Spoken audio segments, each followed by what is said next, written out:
Bismillahirrahmanirrahim. Assalamualaikum warahmatullahi wabarakatuh. Alhamdulillahirabbil alamin wassalatu wassalamu ala asyrafil anbiya'i wal mursalin nabiyina Muhammadin wa ala alihi wa sahbihi ajmain. Puji syukur kepada Allah Subhanahu wa taala. Salawat berserta salam mari kita hadiahkan buat Nabi kita Muhammad sallallahu alaihi wasallam beserta para sahabat, keluarga serta orang-orang yang senantiasa mengikuti sunnah Rasulullah sallallahu alaihi wasallam di dalam kehidupan mereka. Dalam kesempatan yang berbahagia ini saya akan menyampaikan suatu ceramah singkat yang berjudul mengikhlaskan niat di dalam menuntut ilmu. Sesungguhnya kita semua mengetahui bahwasanya keikhlasan merupakan syarat diterimanya ibadah kita oleh Allah Subhanahu wa taala. Di samping syarat yang lain yaitu mengikuti sunnah Rasulullah SAW di dalam mengerjakan ibadah tersebut. Menuntut ilmu merupakan suatu ibadah yang sangat mulia, sangat tinggi kedudukannya, sangat agung kedudukannya di dalam agama kita ini. Dan banyak sekali ayat-ayat Al-Quranul Karim serta hadis-hadis Rasulullah SAW yang memuji ilmu agama ini serta memuji orang-orang yang mengetahui ilmu agama ini. Oleh sebab itu penting sekali untuk mengikhlaskan niat kita di dalam menuntut ilmu agama ini, di mana tatkala kita menuntut ilmu agama ini kita niatkan semata-mata karena Allah tabaraka wa taala, karena mengharapkan ridha dari Allah Subhanahu wa taala, dan kita niatkan untuk mengangkat kejahilan dan kebodohan dari diri kita, serta kita niatkan agar ibadah yang kita kerjakan berdasarkan kepada ilmu yang berdasarkan Al-Quranul Karim dan sunnah Rasulullah SAW. Sesungguhnya keikhlasan di dalam setiap amal merupakan asas, merupakan dasar, merupakan landasan dan pokok. Oleh sebab itu Allah Subhanahu wa taala berfirman di dalam kitabnya yang mulia, "Wa ma umiru illa liya'budullaha mukhlishina lahud-din hunafa wa yuqimus salata wa yu'tuz zakata wa zalika dinul qayyimah." Dan mereka tidaklah diperintahkan kecuali agar mereka beribadah kepada Allah Subhanahu wa taala semata-mata dengan memurnikan agama untuk Allah Subhanahu wa taala, lagi berjalan di atas jalan yang lurus. Wa yuqimus shalah, agar mereka mendirikan salat. Wa yu'tuz zakah, agar mereka menunaikan zakat. Wa zalika dinul qayyimah, dan itulah dia agama yang lurus. Jadi Allah tabaraka wa taala memerintahkan kepada kita agar mengerjakan dan menerapkan agama dalam kehidupan kita ini dengan keikhlasan, dengan ketulusan semata-mata karena Allah tabaraka wa taala. Rasulullah SAW dalam hadis beliau yang mulia, beliau bersabda, "Innamal a'malu binniyat wa innamal likulli imri'in ma nawa." Sesungguhnya amal-amal itu tergantung niatnya, dan sesungguhnya setiap orang mendapatkan ganjaran sesuai dengan niatnya. Faman kanat hijratuhu ila Allahi wa rasulihi fa hijratuhu ila Allahi wa rasulihi. Barang siapa yang hijrah karena Allah dan karena Rasulnya, maka hijrahnya karena Allah dan Rasulnya. Waman kanat hijratuhu lidunya yusibuha aw imra'atin yankihuha fa hijratuhu ila ma hajara ilaihi. Barang siapa yang hijrah karena ingin mendapatkan dunia atau karena ingin menikahi seorang perempuan, maka hijrahnya adalah kepada apa yang dia hijrah karenanya. Kita semua mengetahui bahwa ketika dua orang atau lebih melakukan suatu ibadah yang sama, maka pahalanya di sisi Allah Subhanahu wa taala tidak akan sama. Bahkan bisa saja orang yang pertama dia mengerjakan ibadah dengan keikhlasan, dia mendapatkan surga sebagai balasan atas amalnya tersebut.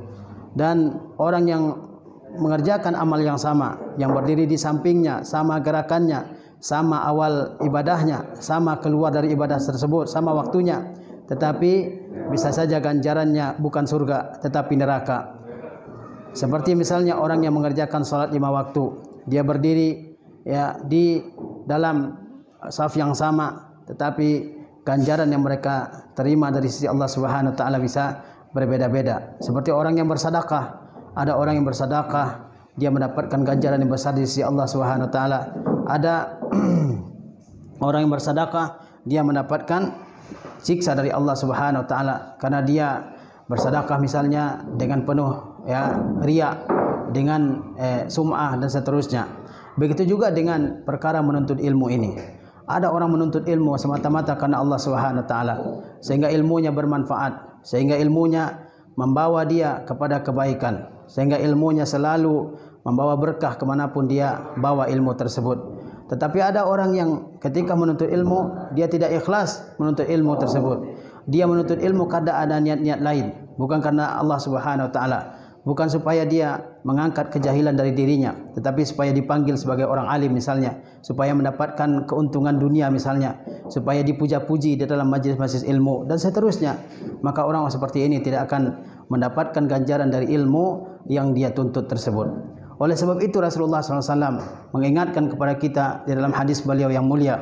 Kata beliau, "Man ta'allama ilman mimma yubtagha bihi wajhullah." Barang siapa yang menuntut suatu ilmu, yang ilmu tersebut dituntut untuk mendekatkan, untuk mencari keridhaan Allah Subhanahu wa taala, la yata'allamuhu, orang tersebut tidak mempelajari ilmu tersebut illa liyusiba bihi aradan minad dunya, kecuali dia menuntut ilmu tersebut untuk mendapatkan satu keuntungan dari keuntungan-keuntungan duniawi, ya, lam yajid arfal jannati yaumal qiyamah, maka orang tersebut tidak akan mendapatkan bau surga pada hari kiamat.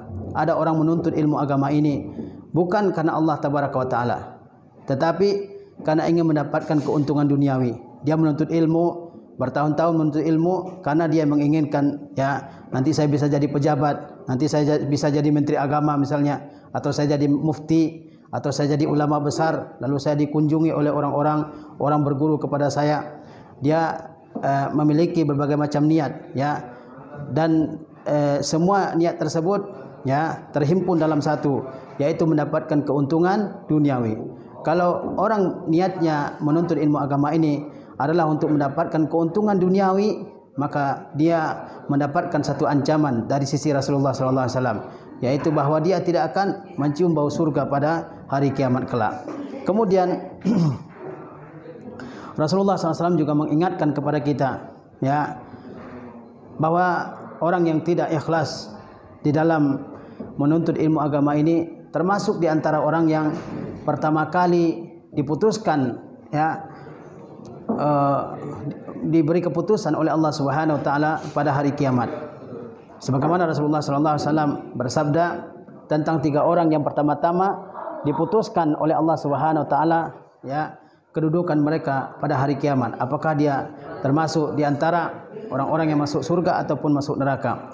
Dan satu di antara 3 orang tersebut adalah warajulun ta'allamal ilma wa 'allamahu, yaitu seorang laki-laki yang mempelajari ilmu, wa 'allamahu, dan mengajarkan ilmu tersebut, wa qara'al Qur'an, dan dia juga membaca Al-Qur'an. Fa utiya bihi, pada hari kiamat dia akan dihadirkan ke hadapan Allah Subhanahu wa taala. Fa arrafahu ni'amahu fa'arafaha, lalu Allah Subhanahu wa taala mengingatkan orang tersebut akan nikmat-nikmat yang telah Allah berikan kepada orang tersebut selama dunia. Fa'arafaha, maka orang tersebut teringat akan semua nikmat yang telah Allah berikan kepadanya selama di dunia. Qala, lalu Allah Subhanahu wa taala bertanya kepada orang tersebut, "Fama amilta fiha?" Apa yang kamu lakukan dengan nikmat-nikmat yang aku berikan tersebut? Qala, dia menjawab, "Ta'allamtul ilma wa 'allamtuhu." Saya belajar ilmu, saya mempelajari ilmu agama, saya bertahun-tahun belajar ilmu agama, saya mendatangi Syekh fulan dan Syekh fulan, saya belajar kepada dia. Wa 'allamtuhu, setelah saya belajar ilmu agama, saya ajarkan ilmu tersebut kepada orang lain. Kemudian dia juga mengatakan, wa qara'tu fikal Qur'an, dan saya juga membaca Al-Qur'an karena semata-mata karena engkau wahai Rabbku. Qala, Allah Subhanahu wa taala berfirman, kadzabta, sesungguhnya engkau berdusta, kata Allah Subhanahu wa taala.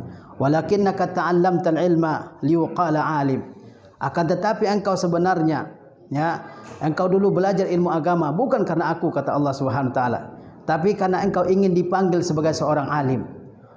Karena dulu engkau menuntut ilmu agama supaya apa? Supaya dipanggil sebagai seorang alim, supaya orang lain hormat kepada engkau, supaya engkau terpandang di hadapan manusia, supaya orang lain cium tangan kepada engkau.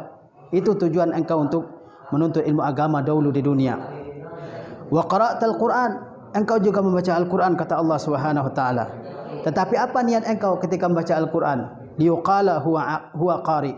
Tapi niat engkau ketika engkau membaca Al-Qur'an bukan mengharapkan pahala dari sisi Allah Subhanahu wa taala, tetapi niat engkau sebenarnya agar dikatakan huwa qari, dia adalah seorang qari, seorang pembaca Al-Qur'an, Bukan dia membaca Al-Quran bukan mengharapkan pahala dan ganjaran dari sisi Allah Subhanahu wa taala. Dia membaca Al-Quran karena ingin dipanggil sebagai seorang qari, qari terkenal, qari internasional, qari yang memiliki suara yang merdu, ya, dan seterusnya. Itu tujuannya, ya, membaca Al-Quran supaya terkenal, ya, di kalangan manusia, bukan untuk beribadah kepada Allah Subhanahu wa taala. Faqad qila, hal-hal tersebut, apa yang engkau niatkan tersebut telah dicapai oleh engkau selama hidup di dunia. Engkau menuntut ilmu agama supaya dikatakan sebagai seorang alim, itu sudah engkau dapatkan di dunia. Engkau membaca Al-Quran, mempelajari Al-Quran supaya dikatakan sebagai seorang qari, itu sudah engkau dapatkan dulu di dunia. Kemudian Allah Subhanahu wa taala berkata kepada orang tersebut, summa umira bihi, lalu orang tersebut diperintahkan, fasuhiba ala wajhihi, lalu diseret orang tersebut, ya, melalui wajahnya, hatta ulqiya finnar, hingga orang tersebut, ya, dibenamkan ke dalam neraka. Nah, kita mengetahui dari hadis Rasulullah yang mulia ini betapa berat dan betapa, ya, menakutkannya siksaan dan ancaman yang disediakan oleh Allah Subhanahu wa taala bagi orang-orang yang tidak ikhlas dalam menuntut ilmu. Dia menuntut ilmu agama, dia bersungguh-sungguh menuntut ilmu agama, dia datang ke majlis-majlis ulama, dia pindah dari satu majlis ke majlis ulama yang lain, bukan karena semata-mata mengharapkan ridha dari Allah Subhanahu wa taala, bukan karena mengharapkan pujian dari Allah Subhanahu wa taala, bukan untuk mengangkat kejahilan dari dirinya, bukan untuk menyebarkan ilmu agama ini. Dia melakukan semua itu supaya dia dipandang sebagai seorang yang alim, supaya dia dipanggil sebagai seorang alim, supaya dia, ya, dipuja-puji oleh manusia di majlis-majlisnya, ya, supaya dia dianggap, dilantik sebagai menteri misalnya, sebagai menteri agama misalnya, atau dilantik sebagai mufti, supaya dilantik sebagai seorang qadhi, sebagai seorang hakim di suatu tempat misalnya. Kalau niatnya itu, maka dia tidak akan mendapatkan ganjaran dari sisi Allah Subhanahu wa taala. Bahkan dia terancam dengan siksaan yang besar dari sisi Allah Subhanahu wa taala. Begitu juga dia mempelajari Al-Qur'an, dia mempelajari hukum-hukum tajwid, dia bisa melantunkan ayat-ayat Al-Qur'an dengan suara yang merdu, yang indah.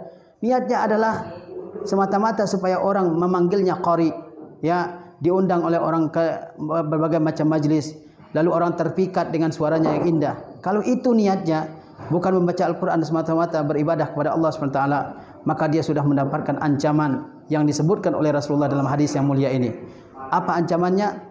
Pada hari kiamat setelah Allah Subhanahu wa taala menanyakan, ya, tentang nikmat-nikmat yang Allah berikan kepadanya, kemudian Allah tanyakan kepadanya, ya kan, bahwa dia dulu menuntut ilmu membaca Al-Quran bukan karena Allah SWT, lalu Allah berikan suatu siksaan kepadanya, yaitu diseret wajahnya dan dilemparkan ke dalam neraka jahanam.